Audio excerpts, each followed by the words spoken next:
Kendall Mott kept his eyes locked on the road as he drove towards the home of his father, 58-year-old George Mott. It was 6 p.m. on March 26, 1986, and the sun was hanging low in the sky over Crown Point, which is a small country town in upstate New York. A few hours earlier, 32-year-old Kendall had received a phone call from his sister Kimberly.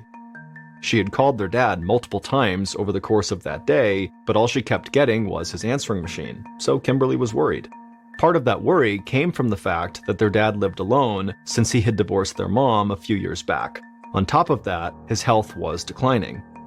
George was an ex-smoker, and now he had some serious issues with his lungs. He used an oxygen mask, and he'd just recovered from a bout of pneumonia that had sent him to the hospital for a few days.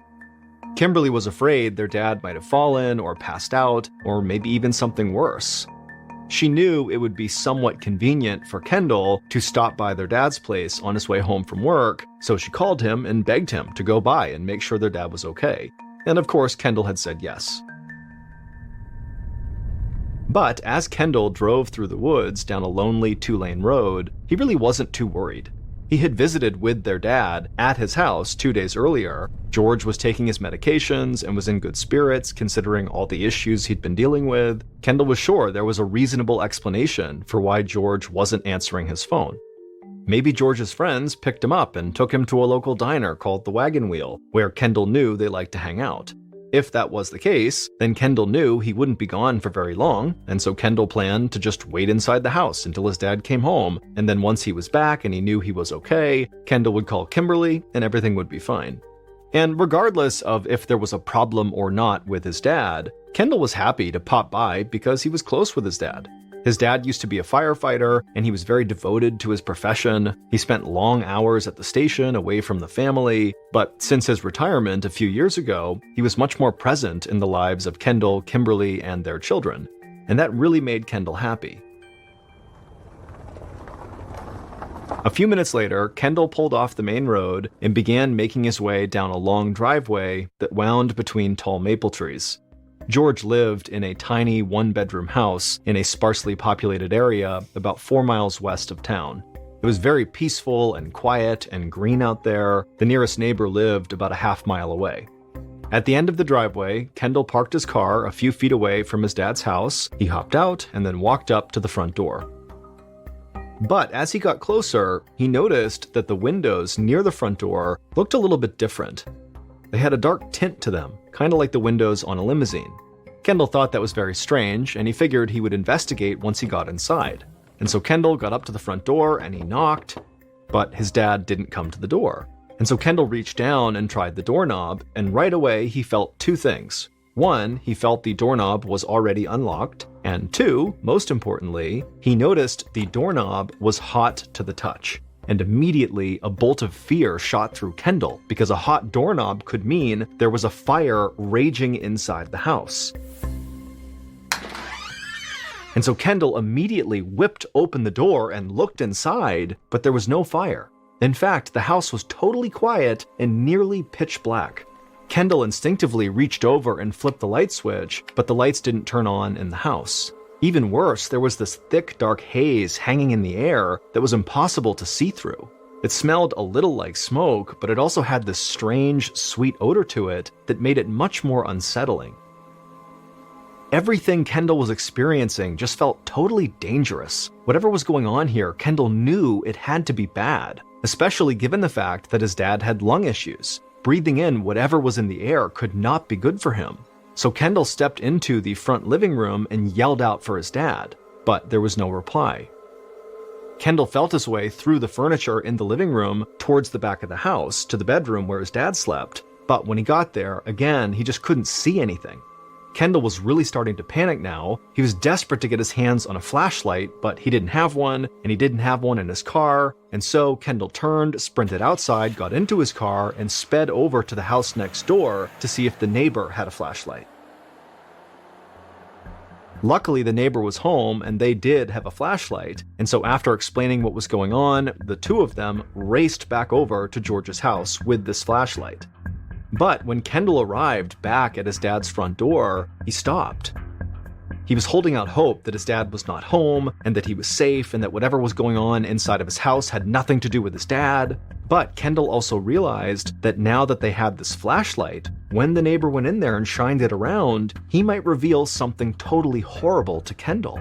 And suddenly Kendall, standing there right in front of the door, he just felt like he couldn't handle that. He couldn't go in and see whatever happened to his dad.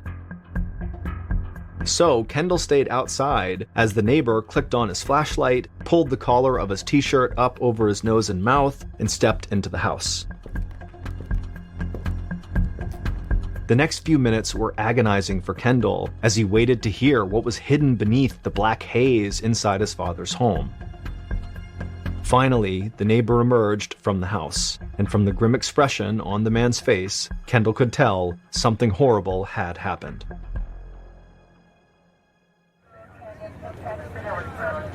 Within the next hour, the house was filled with inspectors from the local police and fire departments, and all of them were deeply confused by the scene laid out before them. It didn't take them long to determine that a fire had broken out inside of George's house, but the way the fire behaved just didn't make sense. As the inspectors stepped through the front door and into the living room, they could see that there was a layer of black soot covering everything. But nothing in the room was actually burnt. It was clear that it had gotten very hot inside of that house. Sitting on a table in the middle of the room were 3 pill bottles that had all melted together into one plastic clump. There was also a nail hammered into the wall, and hanging from it was the metal handle of a fly swatter. But the flat plastic square that actually swats the flies, that part had melted off. Inspectors found other plastic objects in the living room that were warped or liquefied, but there was plenty of other stuff inside the house that should have melted, but for some reason didn't. There was a plastic model of an old sailing vessel that sat on the coffee table not far from the fly swatter and pill bottles, but it looked as good as new. There was also a stack of cassette tapes that sat next to the stereo that looked unaltered and ready to be played.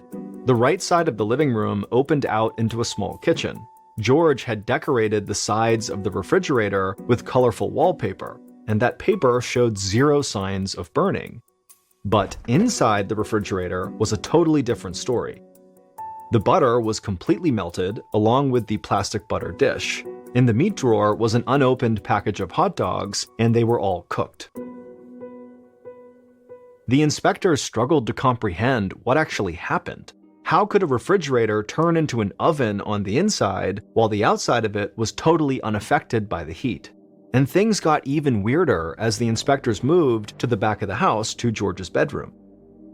As they stepped inside, inspectors could see the TV on George's wooden dresser was caved in on the top, where the plastic shell had melted down into itself. But the dresser it was sitting on was good as new, aside from the layer of soot that covered it. In the corner of the bedroom was George's oxygen machine. Not only was it undamaged by the heat, it was still running when the inspectors arrived. Resting on top of that machine was George's plastic oxygen mask. Unlike the television, the mask had not melted. This was made all the more strange because the mask and the machine were just inches from the bed, where clearly an intense fire had raged within the last day. Now the fire was out, leaving behind a scorched, tangled mess. The wooden bed frame was charred in places, but it was still standing up. The mattress, however, was totally destroyed. The stuffing was all burnt up, and the net of metal mattress springs were melted in a way that made them curve down into a V shape under the bed.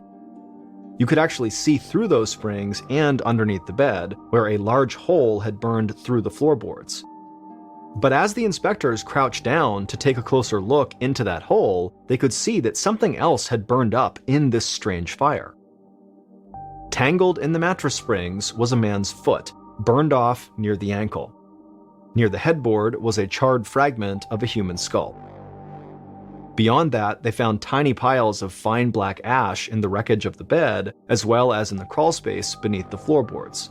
Those ashes, along with the foot and the skull fragment, were all that remained of Kendall's father, George Mott.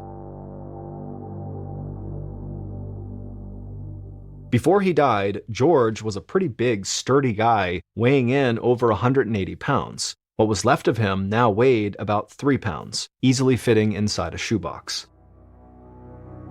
The confusion amongst the inspectors only continued to grow after finding George. George wasn't just burned, he essentially had been cremated. Cremation is the process where a dead body is burned to ashes, and it requires an immensely hot fire that burns inside of a special oven. Yet somehow, here George was, reduced to ash by this bizarre fire that only affected small portions of the house. It just didn't add up. If the temperature in the bedroom was hot enough to cremate George, how on earth was the house even still standing? But there was yet another mystery hanging over the scene. How did a fire as powerful as this one get ignited in the first place? The inspectors checked the electrical outlets, they checked the gas lines that ran in the crawl space under George's bedroom, they completely dismantled the gas furnace that straddled the bedroom and the living room, and they could not find a single shred of physical evidence that might explain how George caught on fire. A few days later, the New York State police inspectors finally just gave up. They couldn't see any signs that foul play had occurred, so they filed a final report that simply stated that George's death was, quote, accidental. Then they closed the book on the case. But there was one inspector with the Essex County Fire Department who wasn't ready to give up so fast. That man's name was Tony Moret. Tony was 37 years old and had worked in the fire department since he was 16. He had known George Mott personally, they'd worked side by side as firemen, and Tony really liked George. So he was determined to find out what really happened to his friend. On top of all the weird anomalies they found at the scene of the fire, Tony was puzzled by one more thing. He knew George was obsessed with fire safety. Tony just couldn't believe that George would be careless enough to accidentally set himself on fire. But after hundreds of hours exploring every possibility for what could have happened to George, he was getting really frustrated. Tony knew a lot about the science of fire, but none of those scientific rules seemed to apply to what he was observing inside of George's house. Finally, one of Tony's colleagues gave him a tip about an organization down in Harrisburg, Pennsylvania that might be able to help. They were called Parascience International, and they specialized in the study of strange phenomena that couldn't be explained by traditional science. Tony was hesitant at first. When he thought of the paranormal, he thought of things like Bigfoot and UFOs and the Loch Ness Monster. To him, any organization that believed in those sorts of things was an organization he couldn't really take seriously. But he was desperate to find out what happened to George, and his own investigation had reached a dead end, and so he didn't really have anything to lose by considering a different perspective, even if it was totally unorthodox. So, in April of 1986, a few weeks after George's ashes were discovered, Tony took a deep breath, then picked up the phone and made the call to Parascience International.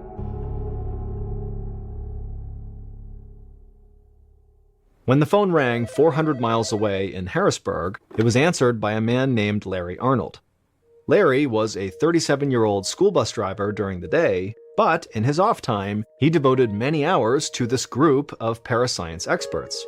For the last 10 years, Larry had worked with them to investigate many strange and unusual events. But Larry's greatest passion was studying fire phenomena that defied explanation.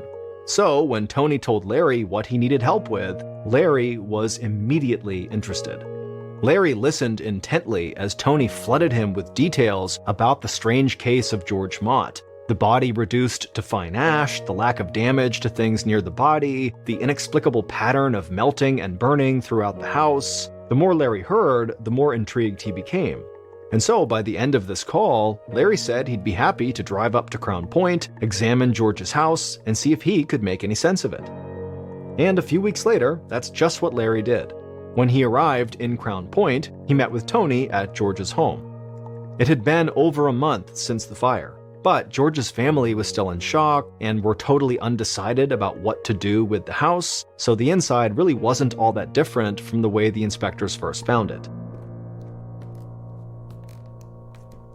As soon as he stepped through the door and into the living room, Larry noticed that the shelves and the tabletops all had a strange glaze on them. It wasn't just soot or ash that you could brush away with your hand. It was almost like baked on, like melted caramel. Right away, a picture began to form in Larry's mind of what could have happened the day George caught on fire. And so Larry headed straight to the back of the house and into George's bedroom. George's remains had been removed, but Larry could still see the area that had burned and how it hadn't spread beyond the bed and the hole in the floorboards. Larry, like every other inspector who had been inside of George's home, couldn't find anything nearby that could have possibly ignited the blaze, but, to Larry Arnold, that actually wasn't the least bit surprising. Tony and the other investigators had never seen anything as confounding as this case, but Larry had. It was extremely rare, but in his research for Parascience International, Larry had uncovered about 200 recorded cases that were similar to George Mott's. For example, in the year 1725, a Parisian innkeeper found his wife had burned down to a pile of ashes in the middle of their kitchen floor. Nothing around her was damaged from this fire, not even the wooden cooking utensils that laid close to her charred remains. In 1951, a landlady visited one of the tenants of her apartment building in St. Petersburg, Florida. When she grabbed the doorknob, she found it hot to the touch, and when she opened the door, she found the tenant's body had been incinerated into ashes, except for her skull and one of her feet. Inches away from the body was a pile of newspapers that showed no signs of burning.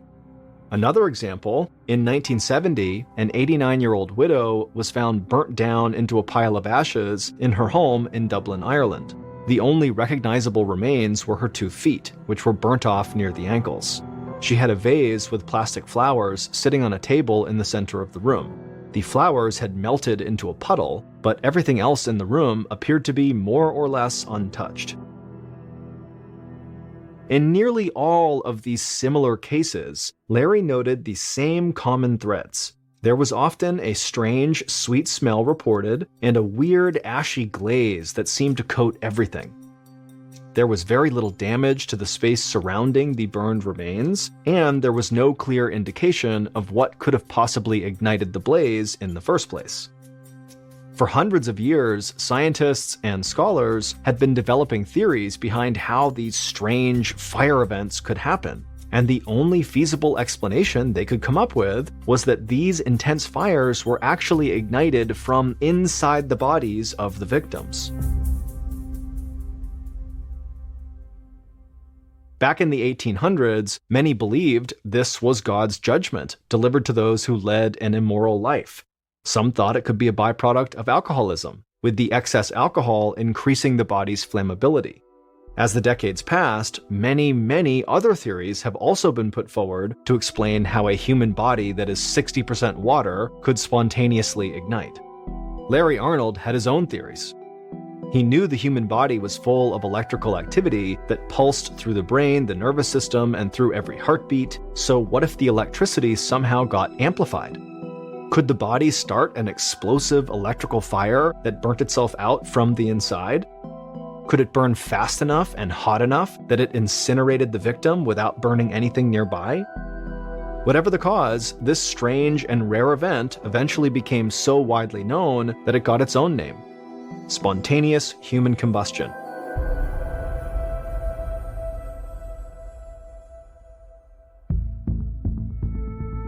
When Tony heard Larry's theory, he thought it sounded crazy, but he also thought it made more sense than any other explanation he'd heard for what happened to George. By the time Tony officially finished his own investigation into the death of George Mott, he concluded that the cause was spontaneous human combustion. But despite Tony's support of this theory, the official reports by police never changed for George Mott.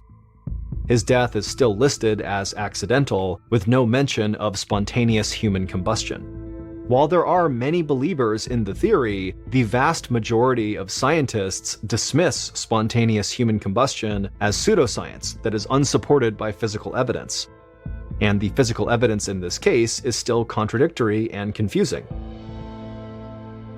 But despite not fully understanding what happened, for instance, why the outside of George's refrigerator was untouched while the hot dogs inside were cooked through, Larry felt confident in his conclusion that George Mott was indeed a victim of spontaneous human combustion. According to the wishes of George's family, his ashes were sent to a crematorium, along with his foot and what was left of his skull. Then, after that second burning, George Mott was scattered at sea and finally laid to rest.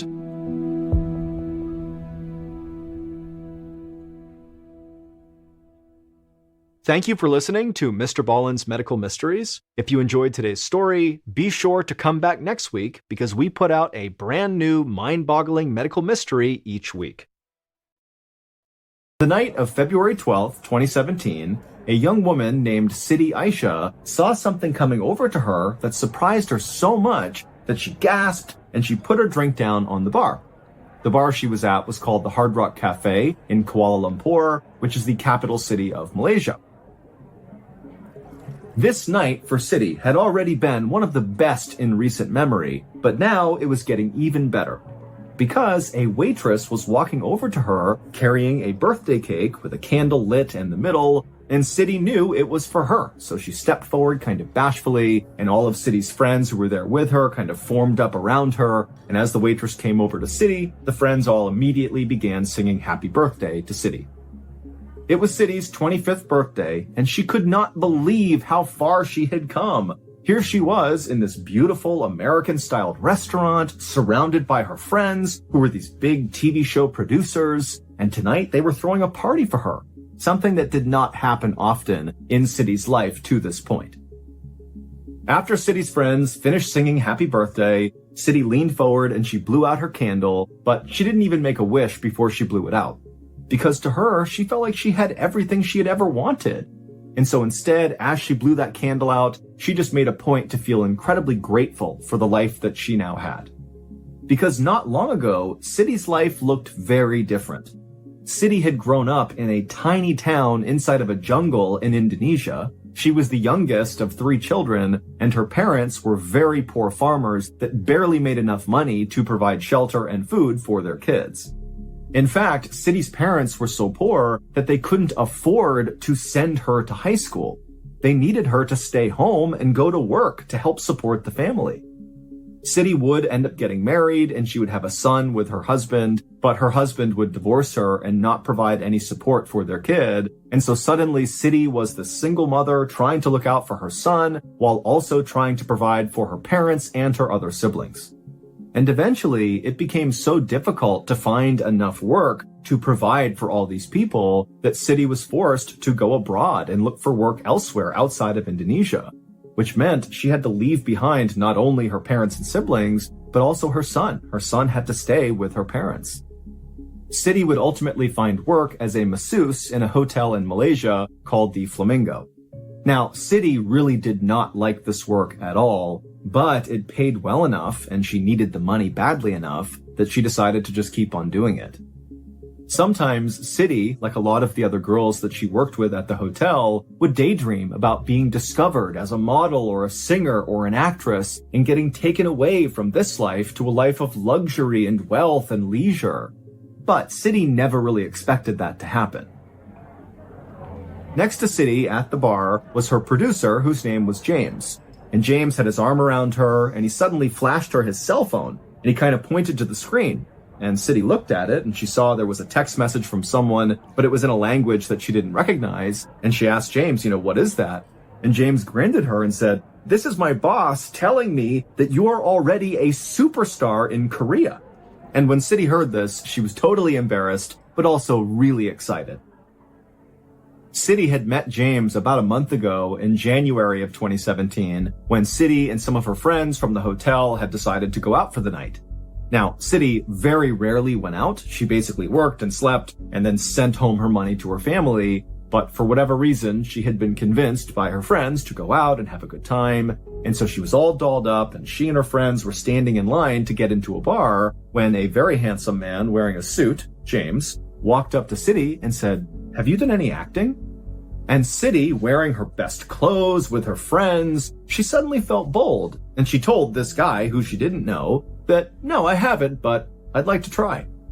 And so James asked her if she'd come with him, and she said okay. And they went to this cafe, and they sat down, got coffees, and James explained to Sidi who he was. And he told her he was a Japanese television producer who specialized in hidden camera prank videos. and he needed actresses to put on pretty clothes and pull pranks on unsuspecting people on camera. City had initially been very skeptical of James and this proposition, but at the same time, back then, prank videos were all the rage on YouTube, they were on mainstream TV, they were everywhere, and City knew that, but she had never thought about being in one, she just sometimes liked to watch them. But James would tell her, this is really easy work, and you'll get paid well for it. And so City had ultimately said, okay, yeah, I'll do it with you. And after she said yes, her life had been a whirlwind.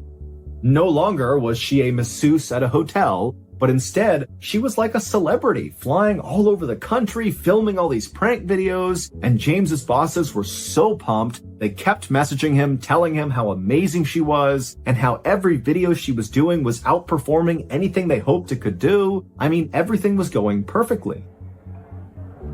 City took a few more bites of her birthday cake, and then she checked her watch and saw it was almost 10 p.m., which for James and her other friends might be early, but for City, that was pretty late. Plus, she had already had a lot of alcohol that night, and so that was making her more tired, and so she told James and the others she was going to leave, she thanked them for the party, and then she headed out and went to her hotel. As soon as City was in her room, she immediately called her mother. City and her mom talked all the time, sometimes multiple times a day, and this night, City just really missed her mom, and she really missed her son. And as soon as she called her mom picked up, and they chatted for a bit, and City told her all about how she'd had this amazing birthday party, and how excited she was about the next day, because they were shooting a really big prank. It was going to be their biggest one yet, and it would have the biggest payout of any of the videos she had done so far.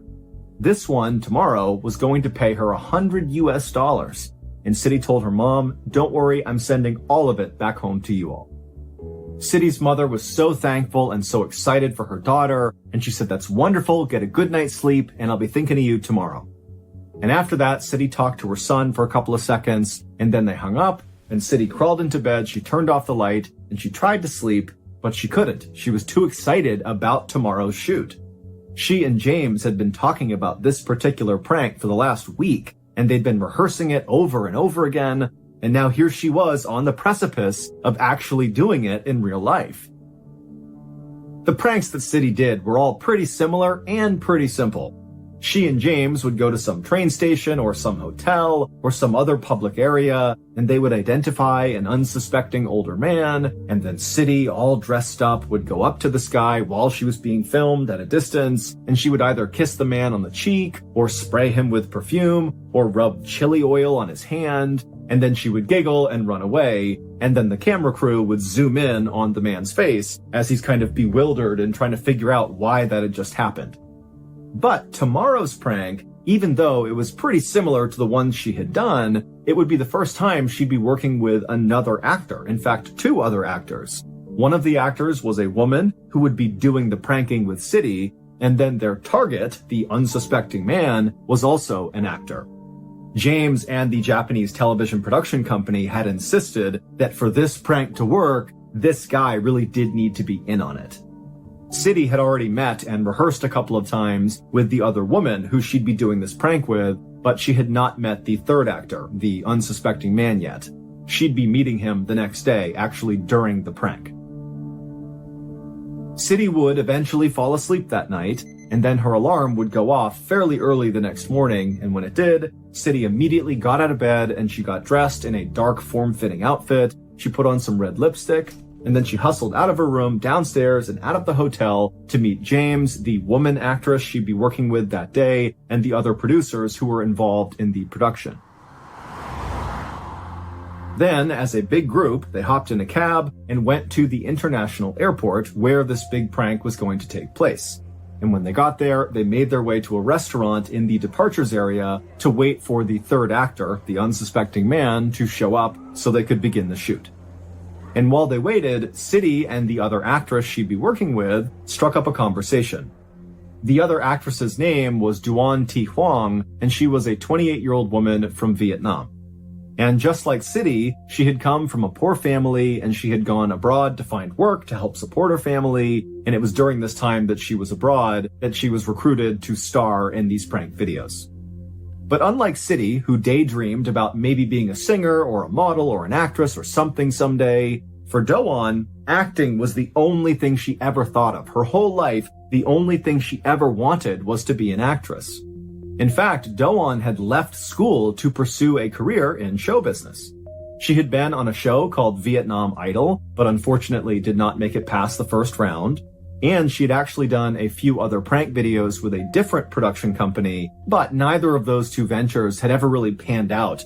It wasn't until she was recruited by James and his team to be a part of these videos that Do-won finally felt like she was on the right track. And as they talked, City couldn't help but feel like Do-won was just a little bit weird. She did like Do-won, she had no issues with her, but Do-won had chose to wear for this big shoot today a very childish outfit. Instead of wearing something similar to what City had on, which City imagined she would be, Do-won was wearing this weird childish-looking t-shirt that just said LOL on it, and she was carrying around with her everywhere this huge oversized teddy bear.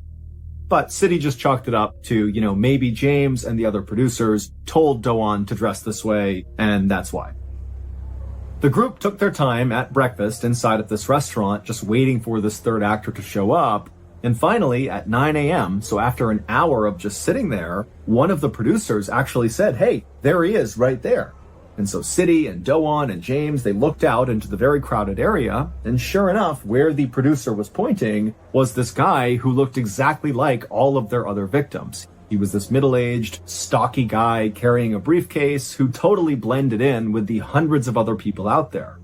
And the producers told City and Do-won that it looked like this actor had already begun the scene. He was already heading over to the self-check-in kiosk, which was like the start of this prank. And so they told City and Do-won, go, start the prank.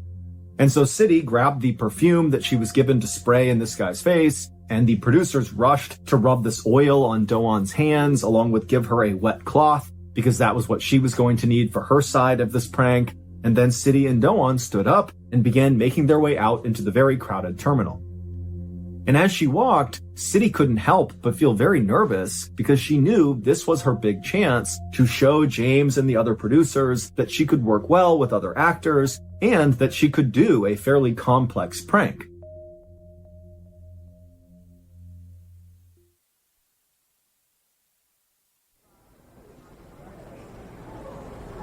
City and Do-won made their way right behind the third actor, and as he continued to punch the screen of the self-serve kiosk, the two women split up, just like they had rehearsed. City walked around the man and got on the backside of this kiosk, basically looking at the man who was looking down at the computer screen, and Do-won stayed where she was. And then Do-won looked up at City and nodded, which was the signal, at which point City rushed forward right in front of this guy, who looked up and acted surprised. And then Do-won ran up behind him and grabbed his face and rubbed her hands and that wet cloth all over his face. And then City, as soon as that was happening, sprayed the perfume on the guy's face as well. And then the two women kind of giggled and said sorry, and then walked away in separate directions. As City walked to the bathroom to wash the perfume off her hands, she was very conscious of the fact that she was still very likely being filmed. And so she checked her hair a couple of times and made sure her clothes were just right. And then she disappeared into the bathroom, she washed her hands, and then she looked up at the mirror and she smiled because she knew she had nailed this prank and she was going to be a star. After City had finished washing up, she left the bathroom and made her way over to the meetup point, kind of on the other side of the airport where Do-won, James, and the other producers were going to meet up, but no one was there. And she thought that was weird because they had totally planned to meet at this point after the prank. But after a little while, City told herself that, maybe they had already headed down to the taxi waiting area, and that's where they are, and they're waiting for me. So City left the airport and went to the taxi waiting area, but when she got there, she found herself alone again. And so City would stand there looking around, waiting for about 15 minutes, and when still she didn't see anybody, she texted James and said, where are you? But she didn't get a response, and so feeling kind of annoyed, City finally just flagged down a taxi on her own, hopped in, and told the driver she just wanted to go back to her hotel. And then on the drive to the hotel, City started to get carsick and kind of nauseous, and she figured it didn't help that she had drank a bunch the night before, so she was still a little bit hungover. And at some point, she actually had to tell the driver to pull over so she could vomit outside. And so finally, when City got back to her hotel and got back to her room, she felt so crappy and she was so upset with how everything was going that she didn't even bother to get undressed. She just jumped into her bed and fell asleep. City would sleep for several hours, and when she woke up again, she still felt totally hungover and gross, and she rolled over and checked her phone, expecting to see a message from James explaining why they had ditched her after the prank, but there was no messages or phone calls from anyone. And so City was totally annoyed and frustrated, but just couldn't deal with this right now, and so she put her phone down and fell asleep for the rest of the night. The next morning, when City woke up, she felt like a brand new person. She was not hungover anymore. She rolled over and grabbed her phone, again expecting to see a message from James or someone. There wasn't anything, and so she called James. But as soon as she called him, she could tell his phone was now off. And so suddenly, City thought to herself, wait a minute, did the prank go badly? Did I do something wrong? Is that why they're ignoring me? And then also, City thought to herself, am I still going to get paid for this prank? I told my family I was sending them $100. All day that day, City would sit on her bed in the hotel and call and text James, but James never got back to her. And City did not have the contact info for the other actors or the other producers, and so she was just totally stuck, not really sure what to do. And she just couldn't understand it. I mean, even if it had gone really badly, if she had blown that prank for some reason, she had spent the past 4 weeks with these people, specifically James, flying all over the country with him, going to dinners with him. He had thrown her a birthday party. They had all these long conversations about life. What could she have possibly done that would warrant this kind of treatment? And so by the end of that day, when still City had heard nothing, she just felt totally heartbroken and embarrassed and decided, you know what? I'm done with those people. Tomorrow, I'm going home to my family. And sure enough, the next day, City got up, she grabbed her things, she checked out of the hotel, she headed to the airport to fly back home. But as she was going through security, she heard all this commotion behind her, and she turned and she saw 6 heavily armed police officers sprinting in her direction. And so instinctively, City tried to get out of the way to let them run past her, but instead of the men running past her, they ran right up to her, grabbed her, flipped her around, and put her under arrest. And immediately, City's like, oh my goodness, this is what's been going on. They've been ghosting me for 2 days here because they were setting me up for another prank. I'm part of the prank now. James must be nearby filming, and they've sent these fake police officers to arrest me. And so this is all going to be on the show. And so feeling totally relieved, City began to laugh and said to one of the officers, oh, so this is a prank, huh? And the officer was like, no, this is real. You are under arrest. And when he told her what she was being arrested for, City nearly fainted.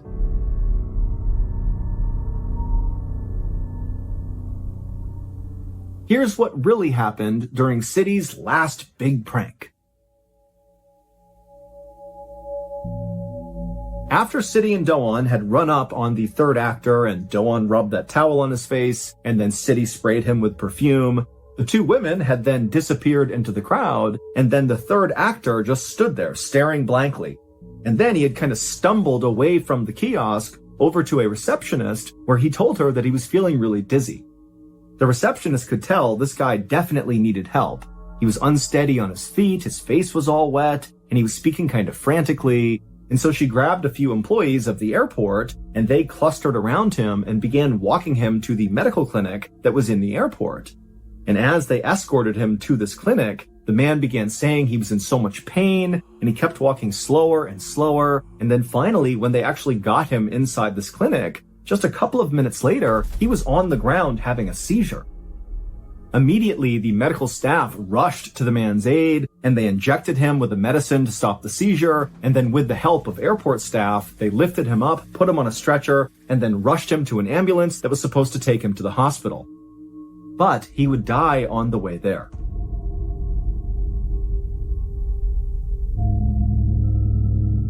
City and Doan had no idea this had happened to the third actor after the prank. The two women had gone into separate bathrooms and then basically just missed each other. They came out staggered to the meeting point and they didn't see anyone. They both went down to the taxi waiting area thinking that's where everyone had gone. And again, City and Do-won just didn't see each other, and they both got in their own taxis and went back to their own hotels. As for James and the other producers, the reason they were absent after this prank had ended is because they planned to be absent after this prank. As soon as they saw City and Do-won pulling off this prank successfully, they all got up from that restaurant and promptly rushed to board planes that would take them out of the country. Because James and these other producers were not really producers. They didn't have a prank show. It was all a charade. In reality, they worked for the North Korean government, and James, whose real name was Ri Ji-woo, had been tasked by the North Korean government to recruit gullible women, aka City and Do-won, to participate in a top-secret mission that could easily get them killed. Future in our hands, on this golden land. Every step we take, no more hearts to break. Lighting up the night, stars are burning bright. Tears of joy we shed, dreams of what's ahead. Past is fading fast, peace will always last. We are on our way to a brighter day. Future in our hands, on this golden land.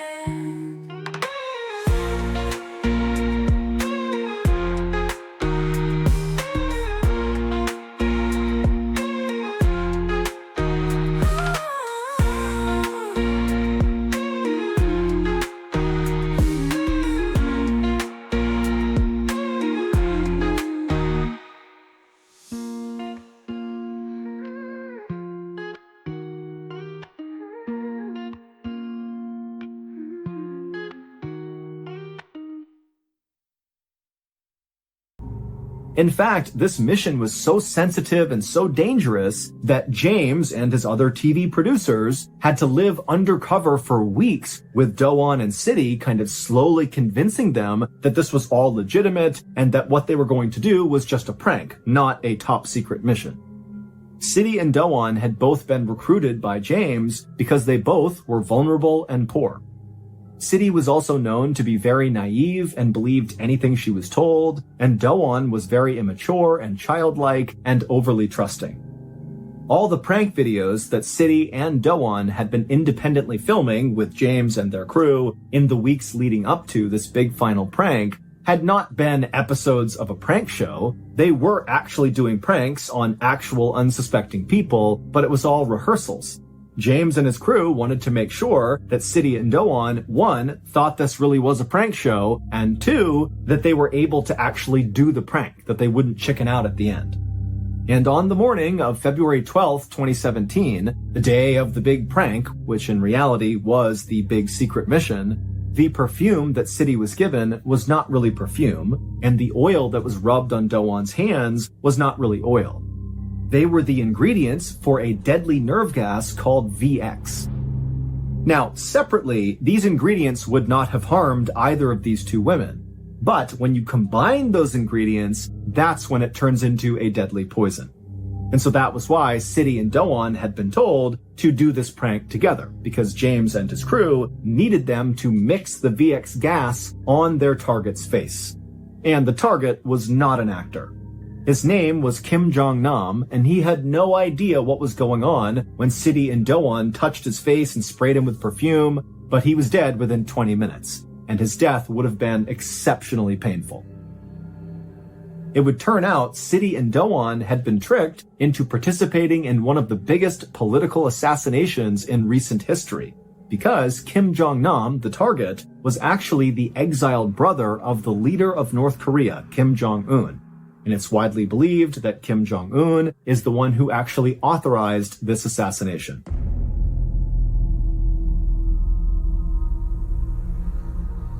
Both City and Do-won were initially charged with murder in Malaysia, which comes with an automatic death sentence, but those charges were quickly dropped when it was discovered that these two women were clearly victims as well. Surveillance video at the airport shows City and Do-won handling the extremely deadly nerve agent ingredients so casually, and then after they pulled off their prank, which meant they now had VX gas on their hands, they casually were touching their hair and touching their clothes. It's obvious they have no idea what they're doing. The sickness that City started to feel after the prank was not a hangover. Those were symptoms of VX gas poisoning. It just wasn't enough to kill her. Neither James nor any of the other TV producers has ever been arrested, and to this day, North Korea still says they had nothing to do with this assassination.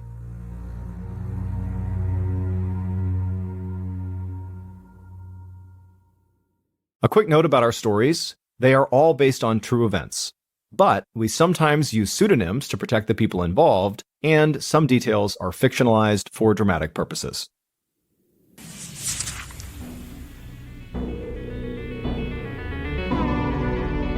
Thank you for listening to the MrBallen podcast. If you enjoyed today's story and you're looking for more bone-chilling content, be sure to check out all of our studio's podcasts. Not just this one, but also MrBallen's Medical Mysteries, Bedtime Stories, Run Fool, and Wartime Stories.